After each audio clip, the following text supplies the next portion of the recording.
Please get ready for transcription number 156 and part of 157. 5 seconds.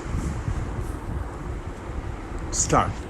Mr. Chairman, sir, labor is normally divided into two large categories. One is called organized and the other is called unorganized.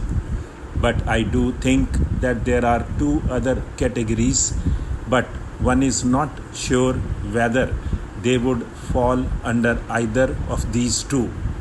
One of them is bonded labor and the other is child labor. My honorable friend mentioned very categorically the problem of child labor and that the law that children below 14 years should not work has become irrelevant, especially in match industry which flourishes in my state, in Sivakasi and in BD industry, because the children have become wage earners who contribute to the overall income of the family, and parents do feel that banning them from employment is not fair. But what is unfortunate is that even though the law does exist on record, but when it comes to children and their employment and their future, the state seems to hesitate, to vacillate. I have found that many a time inspections have taken place and inspectors have come back and given reports that there are no children below 14 working, when it is obvious that more than 80% of those who are working in certain industries happen to be below 14 years, because it is understood between the parents and the employer and the inspector that it is in everybody's interest that such a report be given. It has almost become irrelevant from the point of view of the child. I wonder whether you could take up these two arenas with utmost seriousness, the first being child labor and the second being bonded labor. I have noticed from your report, the figure that you have presented, that only 3,000 bonded labor have been rehabilitated.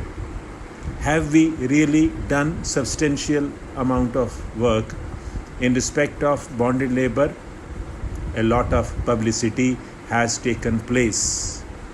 The Doordarshan has been used very effectively, but when it really comes down to grassroots results, one is shaken to see the figures being almost insignificant. I think substantial concentration is required in these two arenas.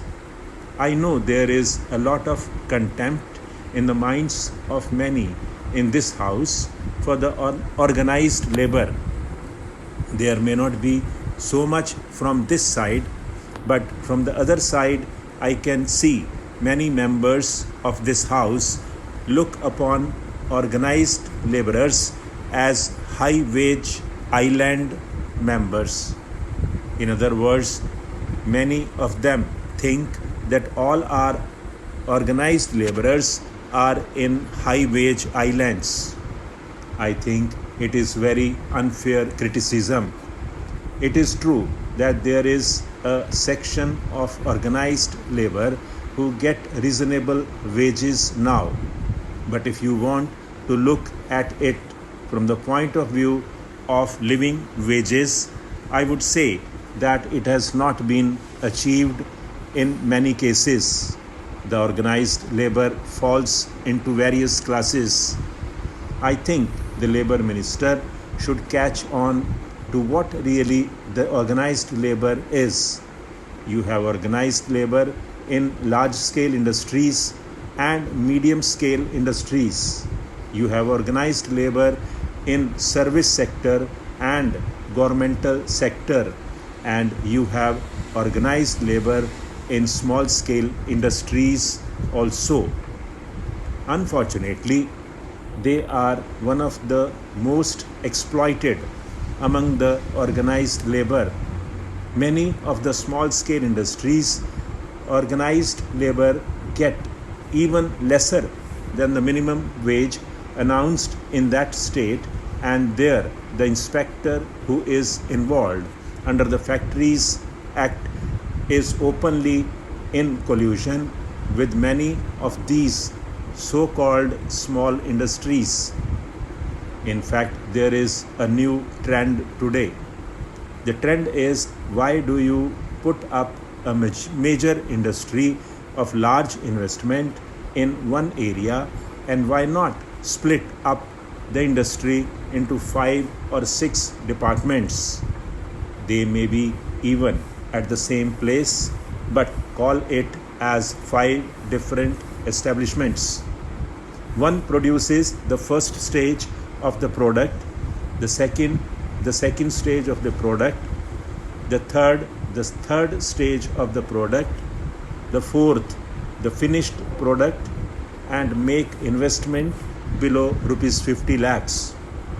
Ultimately, the industry may be worth rupees 2 crores or maybe a little less than that. But then it is a small scale industry and it gets the protection for it. They are able to exploit.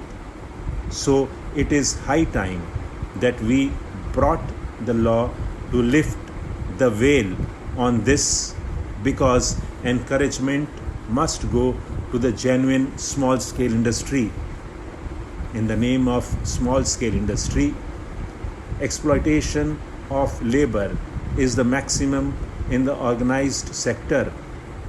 I think it is also relevant to bring to the notice of the government that in the unorganized arena, it is not sufficient just to have a national commission on rural labor. The demand for a central law has been voiced unanimously by all sides, all parties, and all groups. It is high time that a central law was brought out and immediate steps taken to consult all concerned who deal with the subject. It is impossible to organize the unorganized labor. If the minister is under any illusion, I would like to make it clear that not even 1% of their membership can ever be assigned to the rural agricultural labor. Mr. Speaker, sir, while considering the various aspects of the welfare ministry, it is essential to find out the ways and means to implement all those welfare programs that could lead us towards the establishment of a welfare society. For the past many years, representatives of people, especially those belonging to the scheduled castes and scheduled tribes, have been repeatedly demanding the setting up of a separate ministry under a minister to look after welfare matters. The previous government had set up the welfare ministry in September 1985 and thus fulfilled a long-standing demand. Earlier, this department was attached either to the Home Ministry or to the Education Ministry in the name of Department of Social Welfare. Hence, it was not possible to pay due attention to it.